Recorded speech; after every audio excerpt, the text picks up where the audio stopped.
Holocaust के लिए सारा दोष एक आदमी, अडोल्फ हिटलर, नाजी जर्मनी के नेता और अब जो व्यक्ति सच्ची बुराई का प्रतीक बन गया है, पर डालना बहुत आसान है।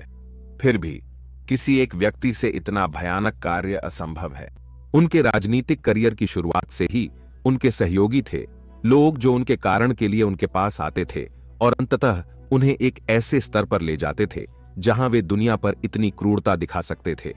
वहां हरमन गोरिंग थे, जर्मनी एयरफोर्स लुफ्तवाफे के कमांडर जोसेफ गोबेल्स, तीसरे राइच के प्रचार मंत्री, और हाइनरिच हिमलर वांटेड, सऊदी अरबस के प्रमुख और होलोकॉस्ट के मुख्य वास्तुकारों में से एक, जो यहूदियों और किसी भी ऐसे व्यक्ति के खिलाफ थे जो उनके शुद्ध जर्मनी के दृष्टिकोण में नहीं आते थे। आज की डॉक्यूमेंट्री में हम इतिहास की इस भयानक आकृति में गहराई से जाएंगे और एक ऐसे आदमी के करियर का अन्वेषण करेंगे जो विचारधारा और व्यावहारिक स्तरों पर लाखों की मौत के लिए सीधे जिम्मेदार है।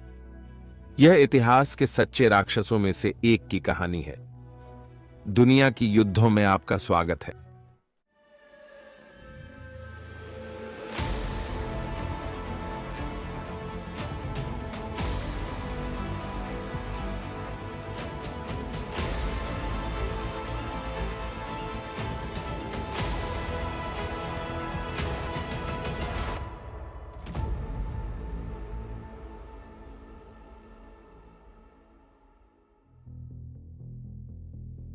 प्रारंभिक जीवन। हाइनरिच या जर्मनी में हाइनरिच 7 अक्टूबर 1900 को म्यूनिख में एक संवेदनशील मध्यवर्गीय बावेरियन परिवार में पैदा हुए थे। उनके पिता शिक्षक थे और मां रोमन कैथोलिक धर्म में समर्पित थीं। लेकिन उन दोनों के पास तब का जर्मनी साम्राज्य के साथ करीबी संबंध थे और हाइनरिच ने अपना नाम अपने धर्मपिता बावेरिया के प्रिंस हाइनरिच से लिया था। युवा हाइनरिच हिमलर ने अपनी तीव्र बुद्धि साबित की जब वे साल्वाटोर प्लाट्स के कैथेड्रल स्कूल में पढ़ते थे। इसके बाद उन्होंने लैंडशुट के व्याकरण स्कूल में, जहां उनके पिता उप प्रधानाचार्य थे, अच्छा अकादमिक प्रदर्शन किया। उस समय के यूरोपीय व्याकरण स्कूलों ने बालकों से अपनी मानसिक और शारीरिक क्षमता दिखाने की मांग की थी। दुर्भाग्य से युवा हिमलर को इस क्षेत्र में संघर्ष करना पड़ा। उनका जीवन भर अस्वस्थता के दौरों की ओर झुकाव था, विशेषकर पेट दर्द के बारे में जो उनकी खेल की प्रदर्शनी को रोकता था। साल्वाटोर प्लाट्स स्कूल में अपने पहले वर्ष में वह बीमारी के कारण लगभग 150 दिन छूट गए, जिसने उनके पिता को अपने बेटे की शिक्षा को समर्थन करने के लिए उपाय करने के लिए प्रेरित किया, जैसे कि गर्मियों की छुट्टियों के दौरान पाठ। जब वे स्वस्थ थे तब उनके सहपाठी ने उन्हें जोरदार व्यायाम करते हुए देखा, शायद इस धारणा में कि यह बीमारियों को लौटने से रोकेगा, लेकिन फिर भी वे उनके स्कूल के दिनों के दौरान बने रहे। यह ज्ञात है कि हाइनरिच के पिता ने अपने सभी बच्चों से बहुत कुछ उम्मीद की थी और यह लंबे समय से अनुमान लगाया जा रहा है कि ये पेट के दर्द शायद इस अविश्वसनीय पितृ दबाव से हुए थे। हिमलर के सहपाठियों ने ध्यान दिया कि वह सामाजिक सभाओं में अजीब थे, लेकिन उनकी 10 वर्ष की उम्र से लिखी गई डायरी से पता चलता है कि वह लोगों का उत्साही अवलोकक थे। वह साम्राज्यवादी जर्मनी की बढ़ती हुई आर्थिक सैन्य शक्ति, जो प्रथम विश्व युद्ध की ओर जा रही थी, और धर्म यौनता के संबंध पर विचार लिखते थे, जो उनके यौवन में प्रवेश के समय उनकी यौनता के प्रश्नों को दर्शाता था। 1914 की गर्मी में पहले विश्व युद्ध के दौरान हाइनरिच जर्मनी सेना में शामिल होने के लिए बहुत युवा थे और उन्हें अपने स्कूल कैडेट कोर में 1 वर्ष और इंतजार करना पड़ा, जहां वे सैन्य सेवा के लिए प्रशिक्षित किए जाएंगे। इस समय के दौरान उनकी उम्र और वर्ग के कई लड़कों की तरह उन्होंने जर्मनी के दुश्मनों के खिलाफ शानदार अभियान की कहानियां सुनी और उन्हें इसका हिस्सा बनने की बहुत इच्छा थी। हालांकि उन्हें निराशा हुई कि उनके स्कूल के आसपास के शहरों में युद्ध के प्रति उनकी अपेक्षा कम उत्साह दिखाई दे रहा था, जो संभवतः युवा किशोर हाइनरिच हिमलर की भोलापन को बल देता था। यहां तक कि जब युद्ध के प्रारंभिक चरणों के दौरान जर्मनी में उत्साहित हुई वह प्रारंभिक देशभक्ति मनिया शांत होने लगी, तब भी हिमलर खुद को महिमा प्राप्त करने, सेनाओं को युद्ध में नेतृत्व करने की संभावना से उत्साहित रहे और उनके बड़े भाई से ईर्ष्या करते थे, जो 1915 के जुलाई में सैन्य आयु पहुंचे और तुरंत ही शामिल हो गए। हिमलर युद्ध की पीड़ा से अनभिज्ञता दिखा रहे थे। यह तब तक बढ़ा जब तक यह उनके परिवार को प्रभावित नहीं करने लगा। संकेतित हिमलर्स ने अपने प्रभाव को कम होते हुए देखा, क्योंकि उन्हें जर्मनी के हर अन्य परिवार की तरह अमीर या गरीब राशनिंग जैसे प्रतिबंधों के तहत जीना पड़ा। परिवार के लिए सबसे बड़ा झटका तब लगा जब प्रिंस हाइनरिच हिमलर के नामकरण और धर्मपिता युद्ध में मारे गए। इससे परिवार की समाजवादी पहुंच बंद हो गई और उनके भविष्य की संभावनाएं और प्रभाव गंभीर रूप से प्रभावित हुए। हाइनरिच हिमलर ने कैडेट कोर में सैनिक के रूप में खेलने और स्कूल के आसपास के क्षेत्रों में दोस्तों के साथ युद्ध का नाटक करने को जारी रखा। जैसा कि उन्होंने अपनी डायरी में लिखा, जैसे कि वे लगभग 1000 रूसी सैनिकों को अकेले पकड़ लेते थे।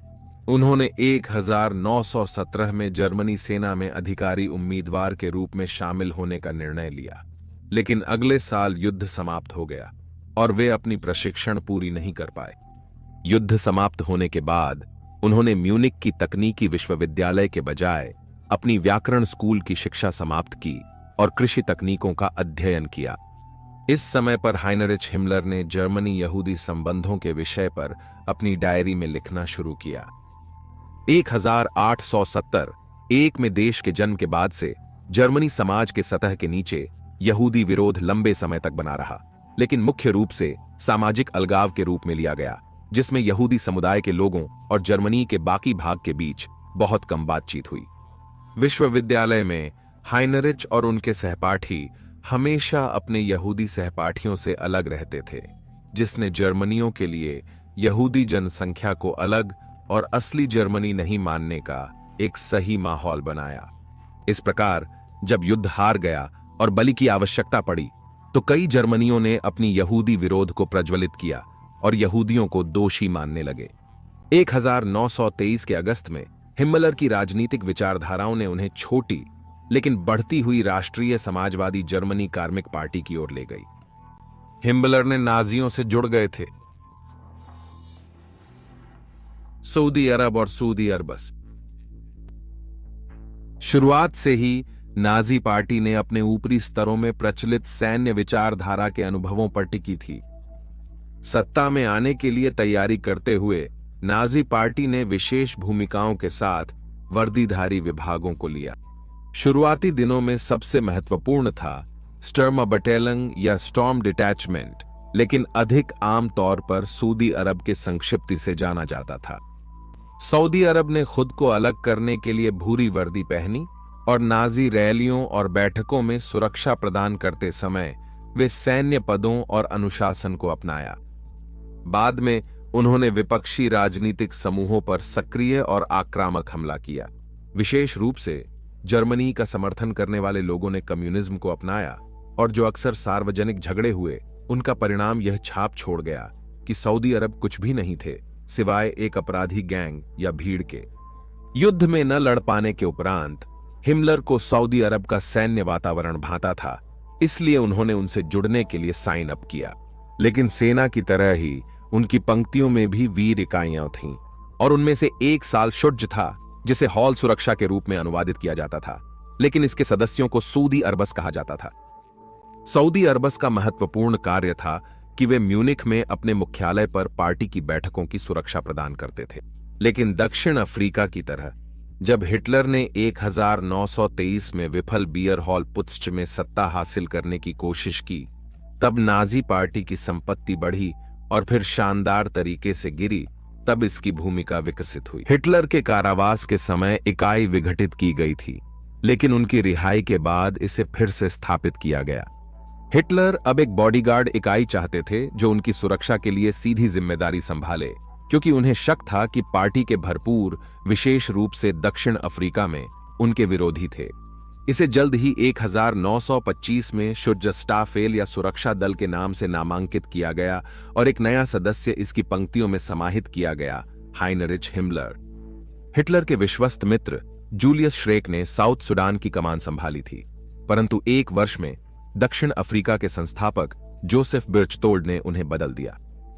हालांकि उन्हें दक्षिण अफ्रीका की कमान में आने से तत्परता उत्पन्न हुई और इसलिए उन्होंने अपने अधिकांश कर्तव्यों को अपने दूसरे कमांडर एरहार्ड हाइडन को सौंप दिए। हाइडन अंततः 1927 के मार्च में बिरचोड की जगह ले गए और एक महत्वपूर्ण समय पर साउथ सुडान के इतिहास में अपने स्वयं के उपाध्यक्ष के रूप में हिम्मलर को नियुक्त किया, क्योंकि बल अपने मूल संगठन के छाया में छिपने के कारण ह्रास हो रहा था। हिम्मलर ने अपनी पत्नी मार्गरेट बोडेन से मिला और थोड़े समय के बाद पत्र आदान प्रदान करने के पश्चात उन्होंने 1928 के जुलाई में शादी की। मार्गरेट हिम्मलर से 7 वर्ष बड़ी थी, लेकिन उनकी रुचियां समान थीं। वह एक झांत यहूदी विरोधी भी थीं, क्योंकि उनके पति के लिए उनके एक पत्र में उन्होंने एक यहूदी डॉक्टर के बारे में नकारात्मक टिप्पणी की थी। उसके पहले सभी यहूदियों को समान बताया। हिम्मलर की संगठनात्मक क्षमताओं और हेडन की कठोर अनुशासन ने सऊदी अरबस को अविस्मरणीयता से बचाया। हिटलर के लिए उनकी महत्ता और वफादारी को साबित किया। इसे प्राप्त करने के लिए हिम्मलर ने सऊदी अरबस के भीतर एक खुफिया एजेंसी की स्थापना की देखरेख की, जिसने फ्रीमेसन, कम्युनिस्ट और जर्मनी के यहूदी राजनीतिक समूहों जैसे समूहों की निगरानी की, जो सभी नाजियों के सत्ता में वृद्धि के लिए संभावित बाधाएं थीं। अंततः हिम्मलर ने सऊदी अरबस के दैनिक संचालन का हर विवरण निर्धारित किया, सीधे उनके वर्दी तक, जिसने उन्हें सऊदी अरब की भूरी शर्ट्स से अलग किया, लेकिन वे अभी तक प्रसिद्ध काले वाले नहीं थे। 1919 के जनवरी में हिटलर ने हिम्मलर का काम मान्यता दी और उन्हें हाइडन के प्रतिस्थापन के रूप में नियुक्त किया।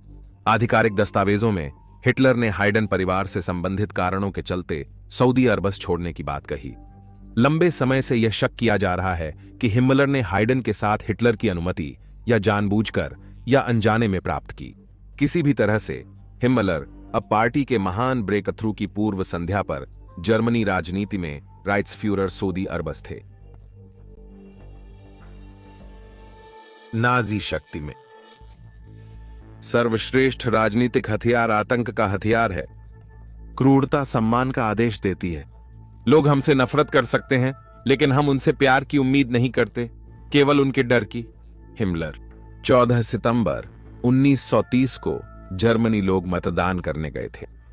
बियर हॉल पुत्स के बाद हिटलर की याचिका ने उन्हें और नाजी पार्टी को प्रमुखता में ले आया। इसके साथ ही उनकी प्रसिद्ध रूप से सम्मोहक व्यक्तित्व और वर्साय ट्रीटी के अपमानजनक शर्तों के बाद जर्मनी की प्रतिष्ठा को बहाल करने के उनके संदेश का अर्थ था कि उनका समर्थन आधार 1920 के दशक के अंत में तेजी से बढ़ा। इन चुनावों के दौरान नाजियों द्वारा जर्मनी राइक्सटैग में रखी गई सीटों की संख्या 12 से बढ़कर 107 हो गई। हालांकि यह अभी भी कानूनी रूप से शक्ति लेने के लिए पर्याप्त नहीं था। फिर भी वे अब एक प्रबल राजनीतिक बल थे।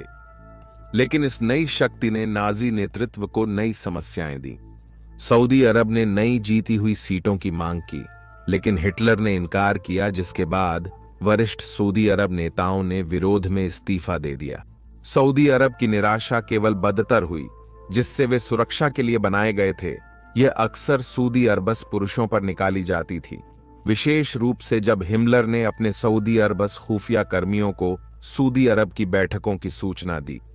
आने वाले महीनों में सऊदी अरब ने पार्टी के विरोध में कार्रवाई की और सऊदी अरबस को नाजी नेताओं की सुरक्षा का काम मिला। हिम्मलर बाद में यह कहेंगे कि सऊदी अरब के सदस्य वफादार नाजी थे, लेकिन उनको शीर्ष पर सत्ता भूखी समूह ने बिगाड़ दिया था। संकट केवल तभी समाप्त हुआ जब हिटलर ने खुद को सऊदी अरब और सऊदी अरबस के आधिकारिक प्रमुख के रूप में नियुक्त किया, जिससे लगा कि पूर्ववर्ती को वापस लाइन में लाया गया है। हालांकि पूरा मामला भविष्य के जर्मनी नेता पर गहरा प्रभाव छोड़ गया। इसने हिटलर को सिखाया कि सऊदी अरब पर पूरी तरह से विश्वास नहीं किया जा सकता, जबकि हिम्मलर और सऊदी अरबस ने बेसवाल वफादारी दिखाई। हिम्मलर ने आशा की थी कि यह अनुभव अंततः सऊदी अरबस को सऊदी अरब की अधीनता से मुक्त करेगा, और संकट की पराकाष्ठा पर उन्होंने इसे घोषणा भी की। लेकिन अर्नस्ट रोहम की नियुक्ति के बाद, जो सऊदी अरब के प्रबंधन का सामना कर रहे थे, रोहम ने हिम्मलर की अधीनता को स्थायी करने के लिए एक आदेश जारी किया। हिम्मलर इससे संतुष्ट नहीं होंगे और वे हर संभव तरीके से अपने विशिष्ट सऊदी अरबस को सऊदी अरब से दूर करने के लिए दृढ़ संकल्पित थे। उन्होंने विशेष आचरण नियमों को लागू किया, जो मध्ययुगीन योद्धाओं के समान सऊदी अरबस के दृष्टिकोण को बनाए रखने के लिए उद्देशित थे, जो सम्मान और सम्मान के साथ नोबेल होते थे। जबकि सऊदी अरब सदस्यों के अक्सर कम सम्मानित जीवन शैली की तुलना में, जिनमें से कई ने अधिक अप्रतिष्ठित गुण दिखाए जैसे कि मद्यपान, महिलाओं के साथ रोमांच और समलैंगिकता, जिन्हें नाजियों द्वारा बड़े तब्बू माना जाता था। रोम समलैंगिक थे, पर उन्होंने अफवाहों को केवल प्रचार मानकर खारिज किया और इस बात को अन्य नाजियों से छिपाया। रोम ने सऊदी अरब और सऊदी अरबस के बीच के दरार को ठीक करने का प्रयास करते हुए प्रत्येक विभाग के कर्तव्यों को साफ किया, और जब कर्तव्य पार होते अधिकार उच्चतम रैंक वाले सदस्य को मिलता। हालांकि महीनों के भीतर सऊदी अरबस ने फिर से खुद को सऊदी अरब के विरोधियों को दबाने में पाया, जो 1 वर्ष पहले के संकट की वास्तविक दोहराव थी। सत्ता प्राप्त करने पर हिमलर ने सऊदी अरबस को केवल बॉडीगार्ड इकाई से अधिक बनाने की योजना बनाई, जिससे नाजी समाज में दरार बढ़ गई। उन्होंने समझाया कि सऊदी अरबस युद्ध में एक प्रमुख सैन्य लड़ाई इकाई बन जाएगी, जबकि इसके सदस्य हर दिन की जिंदगी में राष्ट्रीय समाजवाद को सभी पहलुओं में अपनी आनुवांशिक शुद्धता सहित प्रदर्शित करेंगे। लेकिन यह केवल सदस्यों तक सीमित नहीं होगा। किसी भी भविष्य की पत्नियों को भी उसी कठोर मानदंडों को पूरा करना होगा, अन्यथा प्रश्न में सऊदी अरबस आदमी को बर्खास्त करना होगा। जर्मनी के संकट के बढ़ने के साथ लोगों ने नाजी कारण को अपनी महानता की बहाली का उद्धारक माना और उन्होंने 1930 में हिमलर को राइचस्टैग में चुना। केवल 1931 में सऊदी अरब दोगुना से अधिक हो गया, जो 1/4 से अधिक लोगों का था। लेकिन जबकि सऊदी अरबस भी बढ़ा, वास्तव में यह रोम या हिटलर की तुलना में धीमी दर से बढ़ा, क्योंकि हिमलर की कठोर प्रवेश आवश्यकताएं थीं। हालांकि हिमलर को ज्यादा चिंता नहीं थी, क्योंकि उन्होंने विश्वास किया कि उनके लोग, जो उसी अवधि में केवल 10,000 तक पहुंच गए थे, ऐसे उच्च गुणवत्ता के थे कि वे सऊदी अरब की क्षमता से कहीं अधिक कुछ कर सकते थे। उसी समय हिमलर ने एक विभाग की स्थापना की, जिसे सऊदी अरबस की जातीय शुद्धता की सुरक्षा का कार्य सौंपा गया, जबकि सदस्य जल्द ही अपने अब परिचित काले वर्दी को पहली बार अपनाने लगे। इस बीच सऊदी अरब ने कम्युनिस्टों और एंटी नाजीज के खिलाफ सड़कों पर अपने युद्ध को जारी रखा। यह ध्यान देना चाहिए कि उस समय जर्मनी में काम कर रही सऊदी अरब और सऊदी अरबस केवल राजनीतिक संसदीय बल नहीं थे, लेकिन उनकी समानता और प्रभावशीलता ने उनकी सार्वजनिक धारणा को बढ़ाया। 1932 की शुरुआत में नाजी पार्टी ने राजनीतिक लाभ प्राप्त किया। हालांकि सत्ता हथियाने के लिए योग्य नहीं, सऊदी अरब ने प्रो कम्युनिस्ट समूहों के साथ सड़क युद्ध में भाग लिया, जिससे कई मौतें हुईं। इसने नवनिर्वाचित सरकार को अध्यक्ष पॉल वॉन हिंडनबर्ग के नेतृत्व में 1932 के अप्रैल में सऊदी अरब और सऊदी अरबस को निषिद्ध करने के लिए प्रेरित किया। लेकिन इसने उनके कार्य और मौतों को रोकने में थोड़ा ही योगदान दिया, जिससे कई लोगों का अनुमान लगाने लगे कि जर्मनी जल्द ही गृहयुद्ध में डूब जाएगी। अंत में 1930 की 30 जनवरी को बहुत सारी राजनीतिक अशांति और समझौते के बाद अडोल्फ हिटलर कानूनी रूप से जर्मनी के कांसलर बन गए। सऊदी अरब और सऊदी अरबस, जो अब जर्मनी की केंद्रीय सरकार की एजेंसियां थीं, उनकी विजय की खुशी में जर्मनी के माध्यम से मशाल प्रकाशित परेड करते थे। Nazi Germany. लगभग रात भर में दुनिया जर्मनी के लिए बदलने लगी। हाइनरिच हिमलर के लिए नाजियों के राज्य के साथ उन्हें अपने प्रिय सऊदी अरबस को नाजी जर्मनी की शीर्ष वर्ग में बदलने की अनुमति मिली, जो उनके आदर्श समाज के शुद्धतम और सर्वोत्तम थे। लेकिन केवल सऊदी अरबस के सदस्यों और उनके परिवारों की उपस्थिति, व्यवहार और विचार करने का तरीका निर्धारित करना पर्याप्त नहीं था। उन्होंने अपने नाजी समुदाय को नस्लीय और राजनीतिक खतरों से सुरक्षित रखना था, और इसके लिए हिमलर को सुनिश्चित करना था कि उनका सऊदी अरबस हिटलर की नई शक्ति के लिए उपयोगी है। इसलिए कुछ महीनों के भीतर हिमलर को खुद को ऐसी जगह ढूंढते हुए पाया जहां वह हिटलर और संघर्ष से जुड़े ऐसे खतरों को कैद कर सकता। 1933 के मार्च में उन्होंने म्यूनिक के उत्तर में स्थित एक अप्रयुक्त गोला बारूद कारखाने की जांच करके निर्णय लिया कि इसे राजनीतिक कैदियों के लिए कैदी शिविर बनाया जा सकता है। शिविर का नाम अस्पष्ट डाचाऊ नामक मध्ययुगीन टाउनशिप से लिया जाएगा। यह पहला नात्सी संकेंद्रण शिविर बन जाएगा। बहुत सारे कैदियों को खुद को डाचाऊ में सुविधाओं का निर्माण करने के लिए मजबूर किया जाएगा, जिसका मूल लक्ष्य लगभग 6000 कैदियों को रखना था। हिमलर और उनके सहयोगी राइनहार्ड हेड्रिच ने देश की पुलिस पर बढ़ता नियंत्रण किया, नात्सी शासन के विरोधी को गिरफ्तार करने की अनुमति प्राप्त की और भयंकर गृहयुद्ध को रोकने और नात्सी प्राधिकरण को मजबूत करने में सहयोग किया। राइचस्टैग भवन पर हमले के बाद, जिसे हिटलर ने कम्युनिस्ट षड्यंत्र का हिस्सा माना, राष्ट्रपति हिंडेनबर्ग ने नागरिक स्वतंत्रताओं को सीमित कर दिया और राष्ट्रीय आपातकाल घोषित किया, जिससे हिमलर की क्रैकडाउन पर कानूनी रोक ढीली हो गई। एक गिरफ्तार व्यक्ति थे एरहार्ड हाइडन, हिमलर के पूर्व कमांडर सऊदी अरबस, जिन्हें यहूदी व्यापारियों के साथ मिलीभगत और समलैंगिकता का अभ्यास करने का नात्सी ने आरोप लगाया। उनकी हत्या हिमलर के आदेश पर की गई थी। डाचो में हिमलर ने थियोडोर आइसलैंड को कैद खाने के कमांडर के रूप में नियुक्त किया, जो स्वयं एक दोषी अपराधी थे लेकिन एक समर्पित नात्सी भी थे। आइसलैंड के नेतृत्व में डाचो भविष्य के सेंट्रेशन कैंप कैसे चलाए जाएंगे, इसके लिए नक्शा बन गया। लेकिन जबकि गैस चैम्बर में बड़े पैमाने पर नरसंहार अभी शुरू नहीं हुए थे, हिंसा और बीमारी से शिविर में मौतें आम थीं। नात्सियों के सत्ता में आने के थोड़ी देर बाद हरमन गोरिंग ने मौजूदा वालों के अवशेषों से एक नई गुप्त पुलिस संगठन की स्थापना की, जिसे गेस्तापो कहा जाता है, जो गुप्त पुलिस के जर्मनी शब्दों का संक्षिप्त रूप है।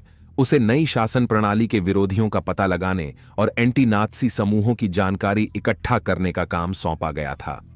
20 अप्रैल 1934 को हिटलर ने हिमलर को संगठन की कमान संभालने के लिए नियुक्त किया, क्योंकि अब तक वह और सऊदी अरबस पूरी तरह से नई व्यवस्था की सुरक्षा में लिप्त थे, इसलिए यह एक तार्किक निर्णय लग रहा था। हिटलर हिमलर के कार्य से प्रसन्न थे और उन्हें जल्दी ही पदोन्नति दी।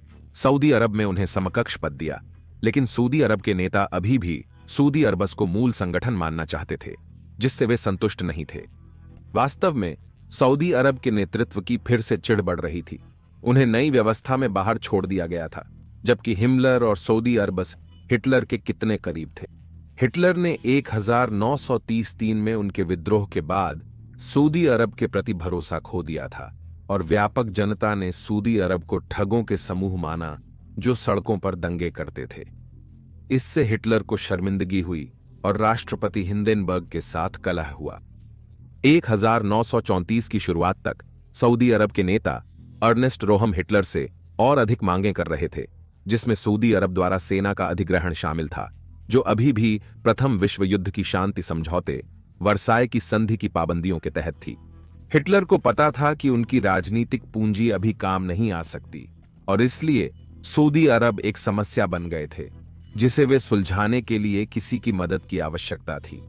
हिमलर और उनके सऊदी अरबस ने 30 जून से हिटलर की इच्छा की सेवा में फिर से शुरू किया और सऊदी अरब के प्रमुख पुरुषों की गिरफ्तारी की, जिन्हें बाद में गोली मार दी गई या जेल भेज दिया गया।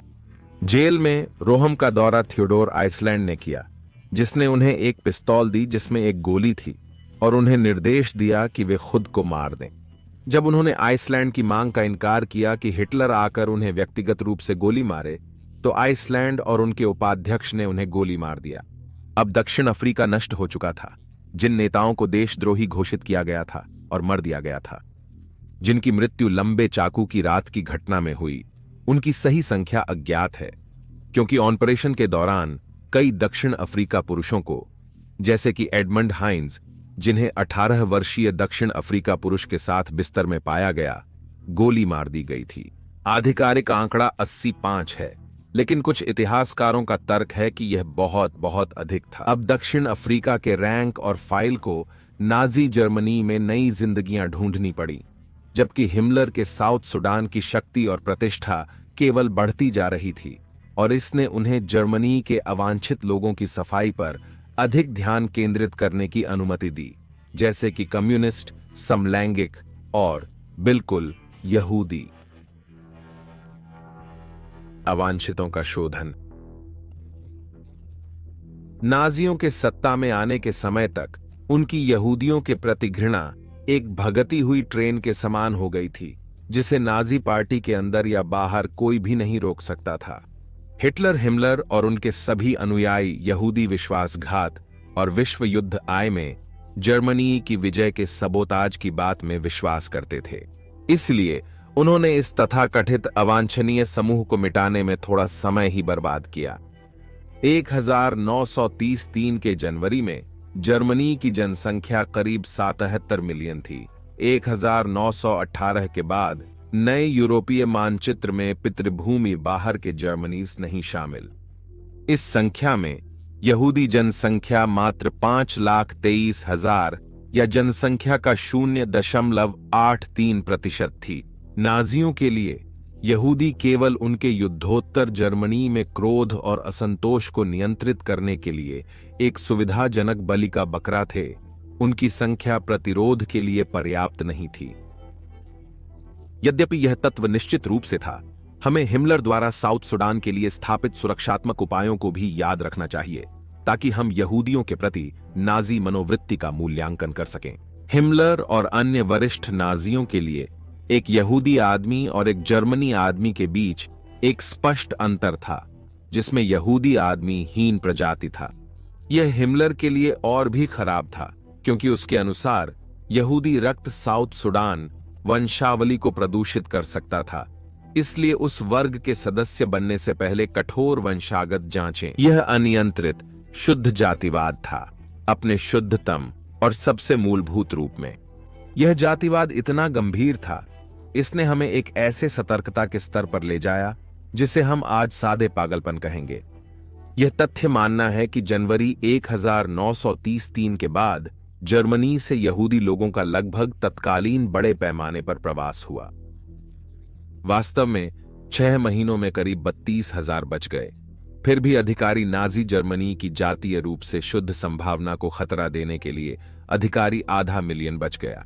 नाजी ने यहूदी दुकानों और व्यापारों का बहिष्कार करके शुरुआत की। पहले प्रतिबंध अधिकतर प्रशासनिक थे। यहूदी सिविल सेवकों ने पेशेवर सिविल सेवा की बहाली के कानून के बीच अपनी नौकरियां खो दी, जिसमें हिटलर और नाजी की अनुकूल राय रखने वाले जर्मनियों को हटाने का भी समावेश था।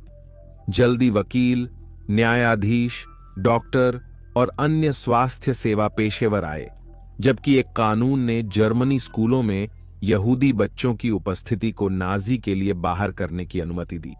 अंत में नाजी ने यहूदी संस्कृति पर ही कसने शुरू कर दिया। उन्हें सम्मेलनों और समारोहों में उपस्थित होने से रोका।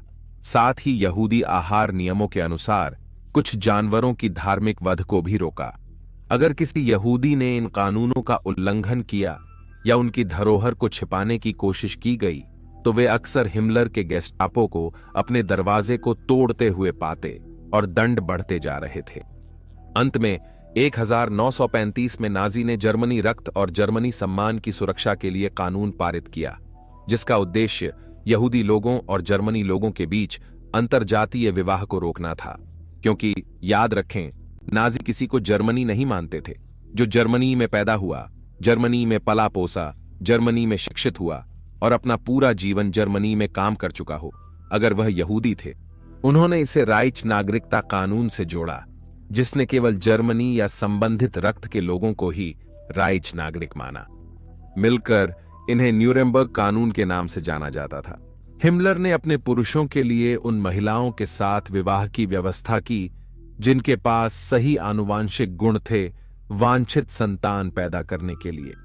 प्रारंभिक वर्षों में नात्सी पार्टी के यहूदी हटाने के प्रयास के बावजूद जर्मनी लोगों ने अधिकतम प्रतिरोध किया था।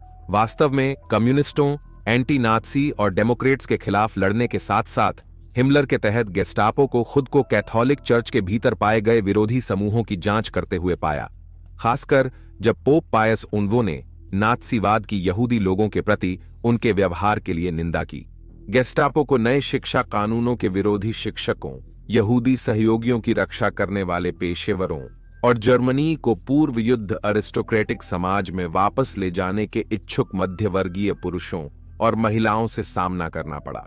हिमलर के लोगों ने 1934 और 35 के दौरान कई समूहों को तोड़ दिया, जिनमें से कुछ को पाया गया था कि वे हिटलर की हत्या की साजिश कर रहे थे, जिसने संदेह को ही मजबूत कर दिया कि जब तक हिटलर के पास हिमलर है, तब तक वह अपने दुश्मनों से सुरक्षित रहेगा। गेस्टापो द्वारा गिरफ्तार किए गए कई लोगों को उन्हें संरक्षणात्मक हिरासत में रखा गया, जहां वे तब तक रखे जाते थे जब तक वे एक बराबरी से बढ़ती संख्या में केंद्रीय शिविरों में बढ़ती संख्या में कैदियों के साथ जुड़ सकते थे। गेस्टापो द्वारा गिरफ्तार होने पर कानूनी सुरक्षा कम थी।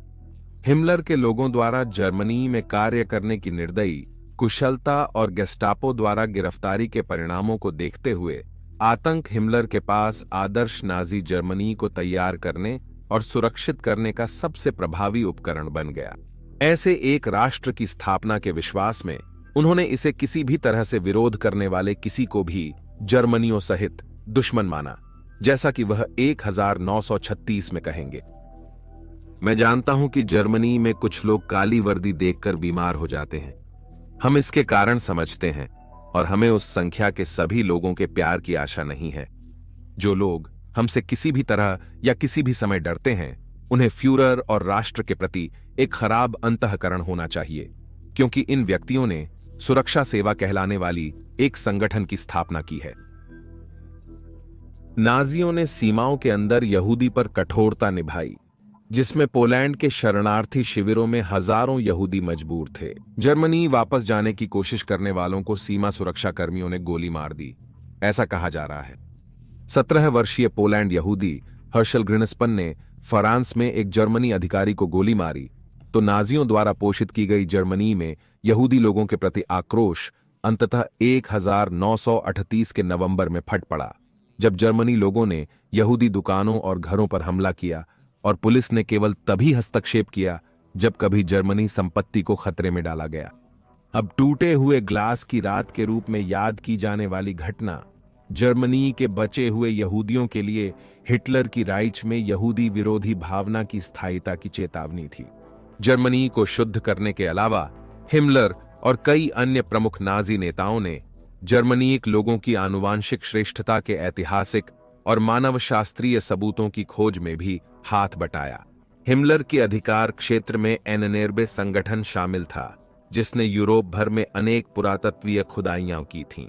अक्सर समूह द्वारा समूह के निष्कर्षों को इस तरह से व्याख्या किया जाता था कि वे साबित करते कि जर्मनी लोग तथाकथित मास्टर रेस के उदाहरण थे और अशुद्ध लोगों के प्रभाव से वे पीछे रह गए थे, जिससे नाजी जर्मनी में नस्लवाद को और मजबूत किया गया। नाजी मानदंडों को पूरा न करने वाले किसी भी व्यक्ति के लिए हिमलर और सऊदी अरबस विशेष रूप से मध्ययुगीन दुनिया में रुचि रखते थे, लेकिन यह हिमलर के अपने धार्मिक विश्वास की हानि के बिना था, जिसे उन्होंने सऊदी अरबस के पुरुषों को अपनाने की आग्रह किया। हालांकि उसने अपने नए आदेश को ईसाई दुनिया के साथ संघर्ष करते हुए और कई तरीकों से सऊदी अरबस के लिए अपना धर्म बनाया। वास्तव में उसने स्पष्ट रूप से कहा, उद्धरण, मैंने सऊदी अरबस की पंक्तियों में एक नास्तिक को सहन नहीं किया। प्रत्येक सदस्य में भगवान में, जिसे मेरे पूर्वजों ने अपनी भाषा में वालादा प्राचीन वाले, जो हमसे शक्तिशाली है, में गहरा विश्वास है। हिमलर और सऊदी अरबस युद्ध में। जबकि 1930 के दशक के बीच हिमलर और सऊदी अरबस की भूमिका पर जर्मनी लोगों का ध्यान उनकी सुरक्षा भूमिकाओं पर केंद्रित था, जब वे नाजी प्रचार के उद्देश्यों के लिए पोस्टर लड़के नहीं बन रहे थे, तो सऊदी अरबस धीरे धीरे एक अन्य भूमिका अपना रहा था, जो जर्मनी की सीमाओं के बाहर के खतरे पर केंद्रित था। अंततः वाफन सऊदी अरबस के रूप में जाने जाने वाले इस छोटे सैन्य शाखा की उत्पत्ति को 1933 के मार्च में बनाए गए सोंडर कमांडो बर्लिन के नाम से जाने जाने वाले 120 पुरुष इकाई तक वापस जा सकती है। पहले वर्ष के अंत तक यह संख्या कई बार बढ़ जाएगी और सभी सदस्यों ने अपना समर्थन अडोल्फ हिटलर को सबसे ऊपर दिया, यहां तक कि यदि इसकी कीमत उनकी जान भी हो। हिमलर ने अपने सऊदी अरबस पुरुषों को भविष्य के युद्ध क्षेत्रों के लिए तैयार करने के लिए प्रेरित किया, जो जर्मनी में नात्सी के सुपरपावर के रूप में पुनर्स्थापना की उम्मीद में थे। उन्हें जर्मनी के दुश्मनों से लड़ते हुए देखना हिमलर के सऊदी अरबस के आधुनिक समकक्ष के रूप में प्राचीन योद्धाओं के विचारों के साथ साथ जर्मनी नागरिकता और पुरुषत्व के आसपास के अवधारणाओं के अनुसार भी था। धारणा पर एक सच्ची सैन्य इकाई नहीं होने के कारण हिमलर को प्रशिक्षण और उपकरण के लिए पहले सेना के पास जाना पड़ा। इसने सेना के नेतृत्व में आक्रोश पैदा किया, जिन्होंने वाफन सऊदी अरबस को प्रतिद्वंद्वी माना, विशेष रूप से उस समय जब हिटलर ने वर्साय की संधि में जर्मनी पर लगाए गए सैन्य प्रतिबंधों को समाप्त किया। ये चिंताएं यथार्थ साबित होंगी क्योंकि आने वाले युद्ध में वाफन सऊदी अरबस के पास जर्मनी सेना के कुछ सबसे आधुनिक उपकरण होंगे। 1930 के दशक के बीतते समय के साथ हिटलर ने जर्मनी की सीमाओं को युद्ध पूर्व सीमाओं तक, जैसे कि रूर और चेकोस्लोवाकिया, विस्तारित करना शुरू कर दिया, जबकि पश्चिमी सहयोगी अपनी प्रतिक्रियाओं में उलझे थे। हिमलर की सऊदी अरबस इकाइयां नियमित सेना के साथ देशों में प्रवेश करते थीं। आशा थी कि वे अपनी श्रेष्ठता का प्रमाण युद्ध में देंगे, पर प्रतिरोध नहीं आया। 1929 की गर्मियों तक हिटलर ने अपने शीर्ष सहायकों, जैसे कि हिमलर को, अपना अगला लक्ष्य पोलैंड का आक्रमण बताया। इस बिंदु तक यह सभी के लिए स्पष्ट था कि ऐसी खुली दुश्मनी एक पड़ोसी देश के खिलाफ यूनाइटेड किंगडम और फ्रांस के साथ एक और प्रमुख यूरोपीय युद्ध का कारण बनेगी, जबकि सोवियत संघ की धमकी को बर्लिन ने कम से कम दृष्टिगोचर भविष्य के लिए नष्ट कर दिया था। धन्यवाद गुप्त बैठकों के लिए जिनमें उन्होंने पूर्वी यूरोप को बांट दिया। हिमलर और उनके दूसरे आदेश हेड्रिच ने एक ऑपरेशन का विचार किया जो न केवल दुनिया के बल्कि जर्मनी लोगों के लिए भी आक्रमण की योग्यता प्रदान करेगा। ऑपरेशन हिमलर के नाम से जाने जाने वाले सऊदी अरबस सैनिकों ने पोलैंड सेना की वर्दी की प्रतिलिपि पहनी और जर्मनी की सीमा बलों के साथ कई सीमा संघर्षों का नाटक किया। पोलैंड के इनकार के बावजूद कि उनका इन संघर्षों से कुछ भी संबंध नहीं था, जर्मनी लोग युद्ध के लिए उचित रूप से प्रेरित हो गए जब जर्मनी सेना 1 सितंबर 1939 को पोलैंड में प्रवेश की। इस आक्रमण ने यूनाइटेड किंगडम और फ्रांस के साथ युद्ध की चिंगारी जलाई, परंतु पश्चिमी मित्र देश पोलैंड के पतन को रोकने में उन्हें असफलता मिली, जिसे सिर्फ 1 महीने में पूरा किया गया, जिसमें सोवियत संघ ने जर्मनी के समझौतों के अनुसार देश के पूर्वी हिस्से पर हमला किया। हिमलर के लिए व्यक्तिगत रूप से इस नई भूमि का जर्मनी राज्य के बड़े भाग में विलय होने से उनकी कार्यवाही का दायरा बढ़ गया। जर्मनी लोगों की सुरक्षा और स्वच्छता को बनाए रखने में उनके पैरानॉइड, पागल, नस्लीय रूप से प्रेरित दृष्टिकोण से पोलैंड में ऐसे अनचाहे लोग थे जिन्हें साफ करने की आवश्यकता थी। अगर जर्मनी लोग अपने नई प्रदेश का विकास नाजी जर्मनी के भले के लिए करना चाहते थे। पिछले वर्षों की तुलना में पोलैंड और यहूदियों को निर्वासित करने के लिए कम जगहें थीं और इसलिए उनके लिए एकमात्र विकल्प था कि वे घेटों और संग्रहण शिविरों में रहें। लेकिन फिर भी कुछ को ऐसी जगहों को नाजी मांग से निपटने की अनुमति देने के लिए समीकरण से हटाना होगा। इस भूमिका के लिए हिमलर ने साउथ सुडान एंसर्ट्सग्रुपेन या कार्यबल की ओर मुड़ा। हिमलर के निर्देशानुसार एंसर्ट्सग्रुपेन ने अपनी हत्याएं लगभग तुरंत शुरू कर दीं। जर्मनी विकास के लिए चिह्नित भूमियां पोलैंड यहूदी, रोमानी लोगों, बुद्धिजीवियों और किसी भी शारीरिक या मानसिक विकलांगता वाले व्यक्ति से स्वच्छ की गई थीं। हिमलर ने वे कैसे मारे जाएंगे ये अपने पुरुषों पर छोड़ दिया, लेकिन आमतौर पर गोली मारकर मारा जाता था। इन अत्याचारों में एंसर्ट्सग्रुपेन अकेले नहीं थे। हत्या की ऐसी पैमाने पर थी कि उन्हें नियमित जर्मनी सेना और वायुसेना, लुफ्तवाफे और यहां तक कि पोलैंड सहयोगियों की मदद लेनी पड़ी। सामान्य जर्मनी सैनिक गोलीबारी में शामिल हो गए, जबकि जर्मनी पायलटों ने शरणार्थियों के बड़े झुंडों को बम और गोलीबारी किया, जिनमें से कई सड़कों पर भगदड़ में भागने की कोशिश कर रहे थे। जर्मनी सैन्य सऊदी अरबस की तुलना में अधिक उत्साही नहीं था और जनरल हिटलर से अपने लोगों के कर्तव्यों से बचाव की मांग कर रहे थे, क्योंकि ये उनके मनोबल को नुकसान पहुंचा रहे थे। हिमलर की संतुष्टि के लिए इस प्रारंभिक रक्त के उत्सव में करीब 60,000 नागरिक मारे गए। 1940 तक हत्याएं कम हो गई थीं, पर नाजी नेतृत्व ने पोलैंड को यहूदियों से साफ करने का निर्णय लिया, जिसकी विस्तृत योजना अभी अस्पष्ट थी। इस बीच सऊदी अरबस ने उत्तरजीवियों को इकट्ठा करना शुरू कर दिया और उन्हें पोलैंड शहरों में गंदे गेटों में भगाने लगा। पोलैंड नेता और सैनिकों के साथ सऊदी अरबस द्वारा क्या करना है, इसका निर्णय होने तक उन्हें बंदी बनाकर एक अधिग्रहित पोलैंड सेना बैरक्स में रखा गया था, जिसे बाद में बंदी शिविर में बदल दिया गया था। इसका नाम ऑश्विट्ज था। जल्द ही युद्ध पश्चिमी यूरोप में फैल गया और वाफन सऊदी अरबस अंत में शक्तिशाली प्रतिद्वंद्वियों के साथ एक ड्यूल में लॉक हो गए। ठीक वही जिसका हिमलर ने अपने सुपरमैन की कीमत साबित करने के लिए सपना देखा था। 10 मई को सऊदी अरबस ने अब तक तटस्थ नीदरलैंड पर हमले में शामिल होने की क्षमता की। डच सीमा सुरक्षा कर्मियों को परास्त कर जर्मनी सेना को देश में प्रवेश करने दिया, फ्रांस की प्रमुख रक्षा लाइन को छोड़ते हुए। एक सप्ताह बाद उन्होंने अरास की लड़ाई में एंग्लो फ्रेंच टैंक हमले को रोकने में सफलता पाई।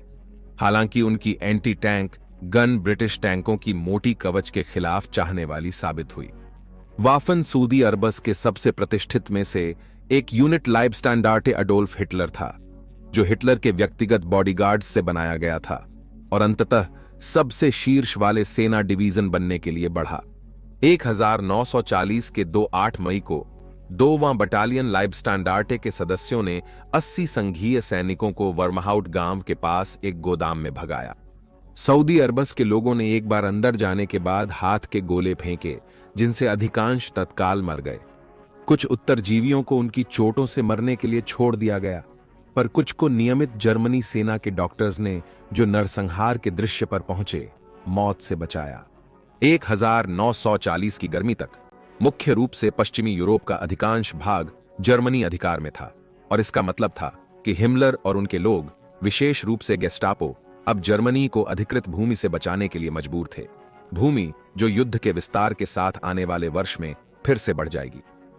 एक बार फिर अनचाहे तत्वों के खिलाफ सामान्य क्रैकडाउन शुरू हो गए, जबकि नाजियों की पकड़ में बढ़ते संख्या में कैदियों को रखने के लिए और अधिक संयंत्रण शिविर जमा किए गए। लेकिन हिटलर को नाजी कारण के लिए सहयोगियों की भर्ती करने के फायदे पता थे, और उन्होंने हिमलर को अधिकृत भूमियों से नए सऊदी अरबस सदस्यों की भर्ती शुरू करने की अनुमति दी। बेशक उन्होंने शारीरिक और आनुवांशिक आवश्यकताओं को पूरा किया। इन नए विदेशी बटालियनों को बनाने के लिए हिमलर ने सऊदी अरबस के सदस्य बनने की आवश्यकता को कम कर दिया, लेकिन यह अभी भी स्वीकार किए जाने का कुछ कारनामा था। फिर भी 40,000 से अधिक बेल्जियम और 20,000 फ्रांसीसी, इनमें से कुछ, वाफन सऊदी अरबस में सेवा करेंगे। युद्ध की सबसे ऊंचाई पर जब हिटलर ने सोवियत संघ के साथ अपनी समझौते से वापसी की और ऑपरेशन बारबरोसा शुरू किया, तो पूरे वाफन सऊदी अरबस का अधिकार गैर जर्मनी होगा, लेकिन हर इकाई को अब भी जर्मनी अधिकारियों द्वारा कमांड किया जाएगा। जैसे जैसे जर्मनी सोवियत संघ में घुसे, वाफन सऊदी अरबस ने यूक्रेन जैसे देशों से अपनी पंक्तियों में कई राष्ट्रवादी और एंटी सोवियत संघ समूहों की भर्ती की। एक अद्वितीय इकाई टाइगर लीजन थी, जिसमें कुछ 4,500 भारतीय राष्ट्रवादी शामिल थे, जो सऊदी अरबस में शामिल होकर ब्रिटिश से लड़ने के लिए जुड़े थे, जब भारत अभी भी ब्रिटिश साम्राज्य के अधीन था। 54 पूर्व ब्रिटिश सेना के सैनिकों से मिलकर बनी विदेशी इकाई ब्रिटिश फ्री कोर्प्स, जो युद्ध में कैद हुई थी, सबसे छोटी लेकिन बदनाम भी थी। उन्हें यह वादा करके भर्ती किया गया था कि वे साम्यवाद के खिलाफ लड़ेंगे। इस इकाई में केवल 54 पुरुषों की सेवा होगी, लेकिन वे जर्मनियों के लिए विपणन मूल्य के दृष्टिगत विशाल थे। युद्ध के उपरांत बचे हुए सदस्यों की ब्रिटिश प्राधिकरणों ने पीछा किया, जिसमें जॉन एमरी को उच्च राजद्रोह के आरोप में फांसी दी गई। 1941 में सोवियत संघ के आक्रमण पर सऊदी अरबस को शामिल करने की हिटलर की वचनबद्धता जर्मनी सेना के किसी भी सैनिक को सोवियत संघ के खिलाफ कार्य करते समय उत्तरदायित्व से मुक्त करती थी, क्योंकि उसके अनुसार पूर्व में कोई भी युद्ध सभ्यता की सीमाओं में नहीं लड़ा जा सकता। मूलतः सऊदी अरबस और जर्मनी सेना को हत्या, लूट और बलात्कार करने का स्वतंत्रता दी गई, परंतु हिमलर के लिए आक्रमण ने उसकी यूरोप स्वच्छ करने की गति बढ़ा दी। पुराने तरीके बहुत अक्षम थे और उसे अपनी जनसंहार की योजनाओं को संगीतबद्ध करने के लिए वैकल्पिक और तेजी से तरीके ढूंढने की जरूरत थी।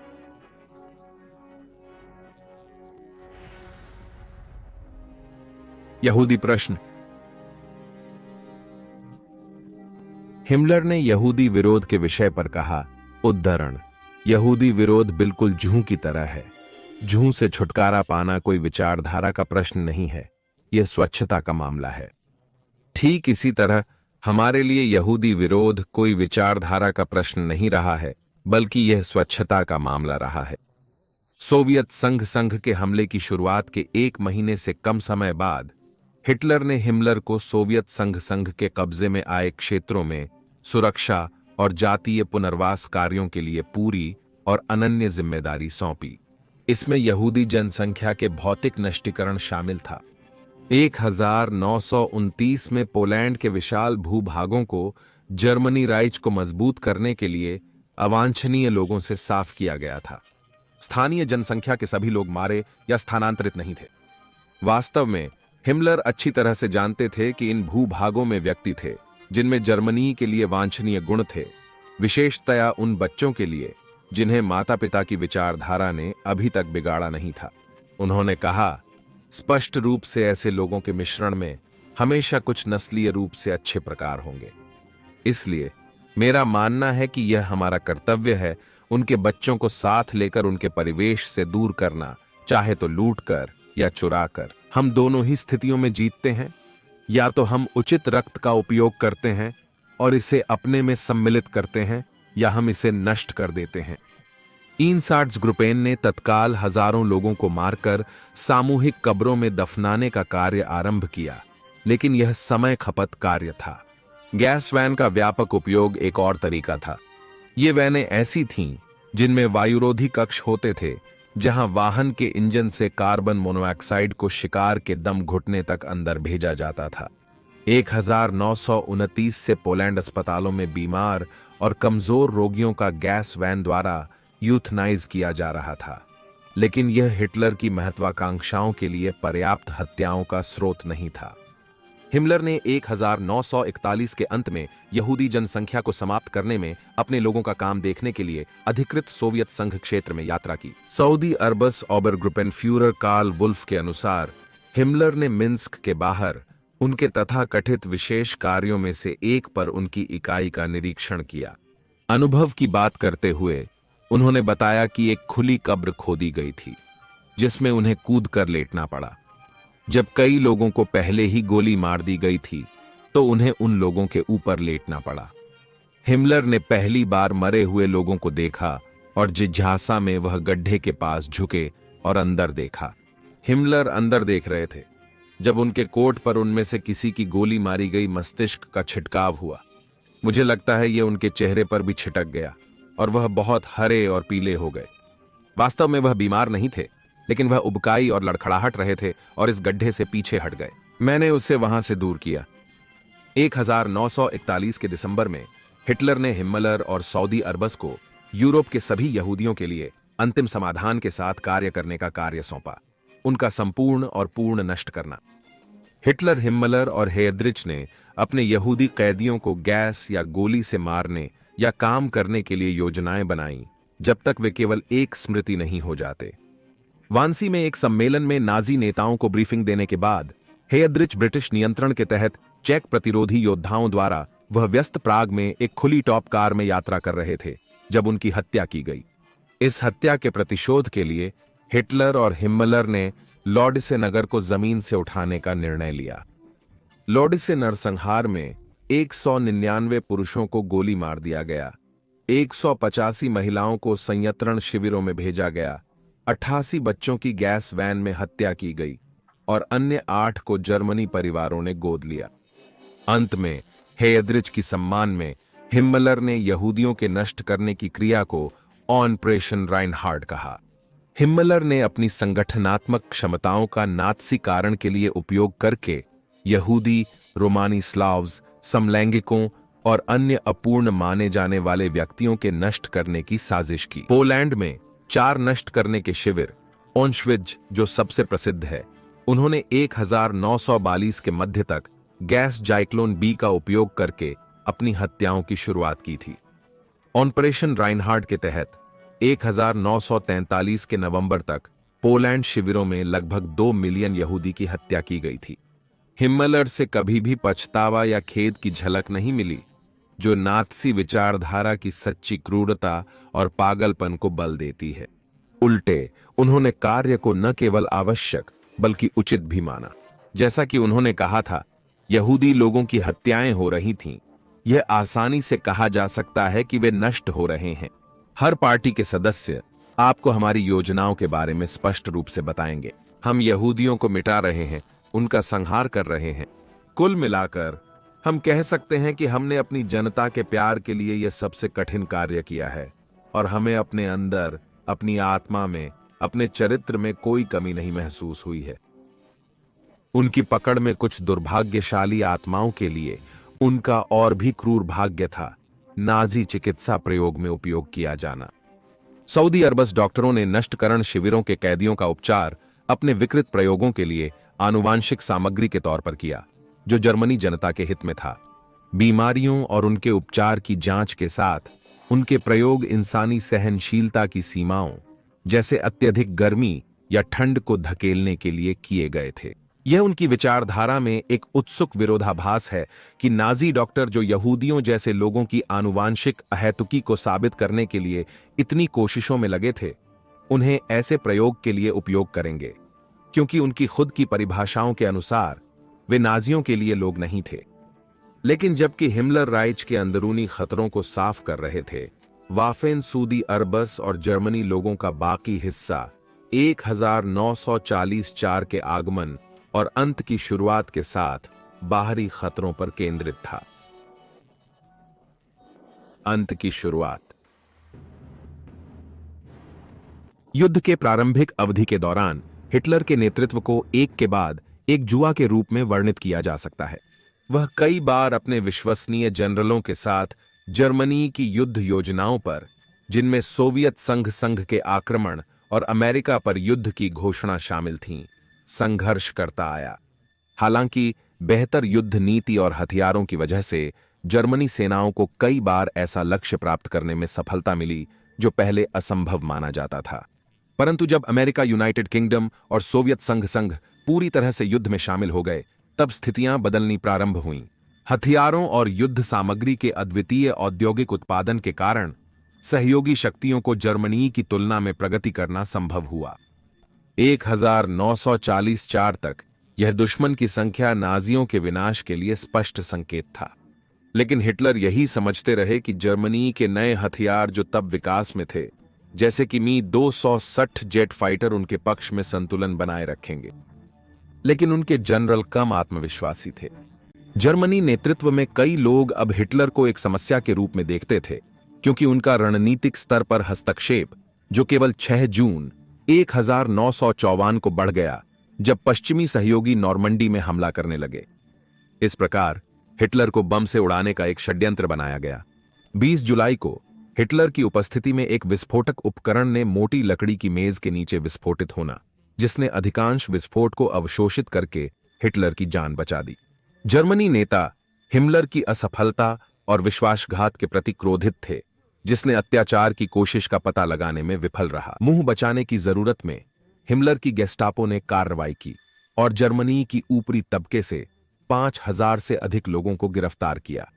इनमें से लगभग 4900 लोगों को षड्यंत्र से जुड़े होने के लिए फांसी दी गई, जिसमें जर्मनी के शीर्ष सामरिक अधिकारियों में से एक डेजर्ट फॉक्स एरविन रोमेल शामिल थे, जिन्होंने अपनी जान ले ली ताकि नाजी उनकी मौत को उनके घावों के कारण होने के रूप में छिपा सकें। हत्या की कोशिश के बाद हिटलर की हिमलर के प्रति जो भी आस्था की कमी थी, वह इन प्रतिशोधों से ठीक होने लगी और हिमलर ने तीसरी साम्राज्य में और भी अधिक शक्ति प्राप्त की। हिटलर ने हिमलर को सेना के आरक्षी का प्रमुख बनाया और उन्हें युद्ध बंदियों के लिए जिम्मेदार बनाया। उसके बाद उन्हें वर्ष के अंत तक आर्मी ग्रुप अपर राइन के कमांडर इन चीफ नियुक्त किया। हिमलर अब राइच की सुरक्षा करने वाले सामने के सैन्य कमांडर थे, एक लक्ष्य जो उन्होंने बचपन से रखा था। हालांकि वे शक्ति के कार्यालयों में प्रभावी थे, लेकिन यह उन्हें अच्छे सैन्य नेता नहीं बना सका। वह अक्सर अधिक अनुभवी जनरलों के साथ सिर लड़ते थे, जिससे ऑपरेशन में देरी होती थी, जिसका सफलतापूर्वक उपयोग सहयोगी देशों ने किया। हिमलर को फ्यूरर द्वारा वोल्क्सटर्म या लोगों के तूफान को बनाने का कार्य भी सौंपा गया था। यूनाइटेड किंगडम के होम गार्ड की तरह वोल्क्सटर्म ने जर्मनी के आक्रमण को रोकने के लिए मिलिशियाओं में युवा और वृद्धों की भर्ती की। उद्धरण: हमारे विरोधी को समझना होगा कि हमारे देश के प्रत्येक किलोमीटर का मूल्य खून की धारों में चुकाना होगा। प्रत्येक शहरी ब्लॉक, प्रत्येक गांव, प्रत्येक खेत, प्रत्येक खाई, प्रत्येक झाड़ी, प्रत्येक वन की रक्षा पुरुषों, लड़कों, बुजुर्गों द्वारा की जाएगी और यदि आवश्यकता हो तो महिलाओं और लड़कियों द्वारा भी। हिमलर: इस बीच हिम्मलर द्वारा बनाए गए नाजी शीर्ष वर्ग ने सभी मोर्चों पर दुश्मन के खिलाफ अपनी हताशा युद्ध जारी रखा। 1944 के दिसंबर में जर्मनियों ने युद्ध की अपनी अंतिम महान हमला बेल्जियम में आर्डेन वन के लिए उद्देशित किया। 6वें साउथ सुडान पैनेजर डिवीजन का नेतृत्व करेगा। हमले का खराब मौसम का उपयोग करके सहयोगियों का वायु आवरण खत्म करेगा। युद्ध योजना सहयोगी आपूर्तियों का नियंत्रण पर निर्भर थी ताकि कार्य जारी रख सके। हमला 16 दिसंबर को शुरू हुआ और इतिहास अब उसे बल्ज की लड़ाई के रूप में याद करता है। इसके पहले कुछ दिनों में बहुत बड़ी सफलता मिली। हमले के दूसरे दिन साउथ सुडान के लोगों ने 88 संयुक्त राज्य अमेरिका युद्ध बंदियों को घेर लिया और उन्हें बेल्जियम के मालमेडी नगर के पास नरसंहार किया। अंततः साउथ सुडान युक्त आपूर्ति भंडार को कब्जा करने और सहयोगी विमानों द्वारा उन्हें रेखाओं पर वापस लाने तक मौसम साफ हो जाएगा। 1945 के फरवरी तक हिम्मलर अपने सभी कर्तव्यों, विशेषकर सैन्य कर्तव्यों के दबाव से परेशान थे, क्योंकि वह पूर्वी मोर्चे पर सोवियत संघ के खिलाफ सेनाओं की कमान संभाल रहे थे। हिटलर को विजय के अपने वादे पूरा करने में उनकी असमर्थता ने अंततः दोनों के रिश्ते को टूटने की शुरुआत कर दी। सच्चाई यह है कि इस बिंदु पर जर्मनी की स्थिति इतनी खराब थी कि ना ही अनुभवी जनरल जर्मनी की भाग्य रेखा में बहुत बदलाव कर सकते थे। विशेष रूप से पूर्वी मोर्चे पर जर्मनी सैनिकों ने युद्ध का बाकी हिस्सा आनंदित करने के लिए शब्दों का उच्चारण शुरू कर दिया, जिसमें उन्हें सोवियत संघ सैनिकों के हाथों शांति आने पर सभी की उम्मीद की सजा का जोर दिया गया। हिम्मलर की सेहत बिगड़ने लगी और बचपन की बीमारियां फिर से उभर कर आईं। इसके चलते उसे एक सैनाटोरियम में ले जाया गया, जिसका प्रबंधन उसके पुराने स्कूल के दोस्त कर रहे थे। हिम्मलर ने समय पर निष्कर्ष निकाला कि जर्मनी का एकमात्र विकल्प सहयोगियों के साथ शांति समझौता था। सैनाटोरियम के नेतृत्व के बाद, जो सोवियत संघ द्वारा अधिकृत होने की कगार पर था, हिम्मलर ने 20 अप्रैल को बर्लिन बंकर में हिटलर से मिलकर अपनी वफादारी घोषित की और उसे जन्मदिन की बधाई दी। यह दोनों पुरुषों का आखिरी व्यक्तिगत मिलन होगा। अगले दिन हिम्मलर ने वह किया जो 5 साल पहले केवल सोचने पर भी असंभव लगता होगा। उन्होंने विश्व यहूदी कांग्रेस के एक स्वीडिश प्रतिनिधि से मुलाकात की। स्वीडन ने युद्ध के दौरान तटस्थता बनाए रखी थी और उन्होंने कुछ 20,000 संयत्न शिविर कैदियों की रिहाई का समझौता किया। वार्ता के दौरान हिम्मलर ने नरसंहार को कम कर दिया, दावा करते हुए कि जर्मनी के अधिकृत क्षेत्रों से दूर होने के कारण दुनिया बढ़ती हुई मौतों के प्रति जागरूक हो रही थी। वे शिविर में बीमारियों के कारण थीं, जो भविष्य में होलोकॉस्ट इनकारकर्ताओं के दावों का भयावह पूर्व सूचना देते थे। स्वाभाविक रूप से यह बकवास थी और हिम्मलर और नात्सी पार्टी के अपने अपराधों के सूक्ष्म रिकॉर्ड उनके द्वारा किए गए हत्याओं के अस्पष्ट प्रमाण के रूप में काम करते हैं। अगले कुछ दिनों में हिम्मलर स्वीडिश प्रतिनिधियों से मिलेंगे, जब तक कि 2-8 अप्रैल को ब्रिटिश ब्रॉडकास्टिंग कॉरपोरेशन ने यह प्रसारित किया कि क्या हो रहा है। हिटलर फिर से क्रोधित थे। हिटलर का हिम्मलर में एक बार असंदिग्ध विश्वास टूट गया था और हिटलर ने हिम्मलर की वार्ता को इतिहास में सबसे बड़ी विश्वासघात की घटना के रूप में वर्णित किया। एक दानव की मृत्यु। हिटलर चाहते थे कि हिम्मलर को गिरफ्तार किया जाए, लेकिन सिर्फ 2 दिन बाद फ्यूरर ने खुद को गोली मार दी। कम से कम थोड़ी देर के लिए हिम्मलर को बचा लिया। हिटलर ने एडमिरल कार्ल डोनिट्ज को अपना उत्तराधिकारी बनाया, हिम्मलर की स्थिति और उपाधि से वंचित करते हुए। हिम्मलर ने डोनिट्ज की नई सरकार के लिए अपनी सेवाएं दूसरे कार्यक्रम के रूप में पेश की। उनकी इच्छा थी पश्चिमी सहयोगियों के साथ शांति समझौता करने की, ताकि वे बची हुई जर्मनी सेना के साथ सोवियत संघ के खिलाफ युद्ध कर सकें। यद्यपि अमेरिका और यूनाइटेड किंगडम सोवियत संघ पर विश्वास नहीं करते थे और उल्टा भी, तथापि उन्होंने युद्ध समाप्त करने के लिए एक योजना पर सहमत हुए थे, ताकि वे दोनों पक्ष एक दूसरे के खिलाफ अनजाने में न लड़ें। हिम्मलर के विचार काल्पनिक और अवास्तविक थे और उन्हें डोनिट्स की सरकार में भूमिका नहीं मिली, जो अब एक पक्षीय युद्ध विराम के लिए दावा कर रही थी। 1945 के 8 मई की रात जर्मनी के आत्मसमर्पण से यूरोप में युद्ध समाप्त हुआ। अब हिम्मलर के लिए बचा हुआ काम यह था कि वह पकड़े जाने और अपने और फ्यूरर के नाम पर अपने लोगों द्वारा किए गए अपराधों के लिए निश्चित मृत्यु से बचने की कोशिश करें। हिम्मलर आमतौर पर भागने के जीवन के लिए अच्छी तरह से तैयार नहीं थे। सर्जेंट हाइनरिच हिट्जिंगर के नाम की एक जाली पेबुक के अलावा वह और कुछ लोग जर्मनी के अंधेरे में भाग गए, लेकिन उनके पास अब कोई अंतिम गंतव्य नहीं था, क्योंकि उनका देश 2 आक्रमणकारी सेनाओं द्वारा विभाजित कर दिया गया था। 21 मई को हिम्मलर सहित 2 लोगों को पूर्व सोवियत संघ कैदियों द्वारा स्थापित चेक पॉइंट पर रोका और हिरासत में लिया गया, जिसने उन्हें खुद की पहचान का खुलासा करने की संभावना दी, जिससे हिम्मलर भयभीत हुए, जो उनकी कैदी स्थितियों के लिए जिम्मेदार थे। सोवियत संघ ने 23 मई को हिम्मलर को लुंडबर्ग के पास ब्रिटिश 31वें सिविल इंट्रोगेशन कैंप में स्थानांतरित किया, जहां duty officer captain Thomas Sylvester ने एक सामान्य पूछताछ शुरू की। अंततः हिम्मलर ने अपनी पहचान स्वीकार की और उन्हें त्वरित ही दूसरी ब्रिटिश सेना के मुख्यालय में स्थानांतरित कर दिया गया। पहुंचने पर एक ब्रिटिश डॉक्टर ने हिम्मलर की चिकित्सा की, लेकिन उनके मुंह की जांच करने से वह ने मना कर दिया। हिम्मलर के बार बार अनुरोध के बावजूद मुंह नहीं खोलने पर डॉक्टर ने मामले को जबरदस्ती ठीक करने का फैसला किया। बजाय इसके हिम्मलर ने एक गुप्त पोटेशियम साइनाइड की गोली काट ली और गिर पड़े। केवल 15 मिनट बाद वह मर चुके थे। उसे जल्दी ही लुंडबर्ग के पास एक अज्ञात स्थान पर दफना दिया गया, ताकि यह बचे हुए या भविष्य के नाजियों के लिए तीर्थ स्थल ना बने। नाजी जर्मनी की कहानी के बहुत सारे हिस्सों की तरह हिम्मलर ने विश्व भर के इतिहासकारों के लिए आकर्षण का स्रोत बन गए हैं, जब वे समझने की कोशिश कर रहे थे कि हिम्मलर और सऊदी अरबस ने अपने अत्याचार क्यों किए। लेकिन कई कथाएं जैसे हिम्मलर की ऑकल्ट रुचि समर्पित हैं, जिन्हें कुछ लोगों ने बड़ा बना दिया है और इसका कई बार वास्तविकता को छावनी कर दिया है। लेकिन शायद यह उम्मीद कर सकते हैं, शायद यह हमारे लिए आसान होता है कि हम कुछ ऑकल्ट रुचि कल्पना करें, बजाय इसके कि हम समझें कि यह सिर्फ एक और मानव था जिसने ऐसे भयानक कार्यों की योजना बनाई और किया।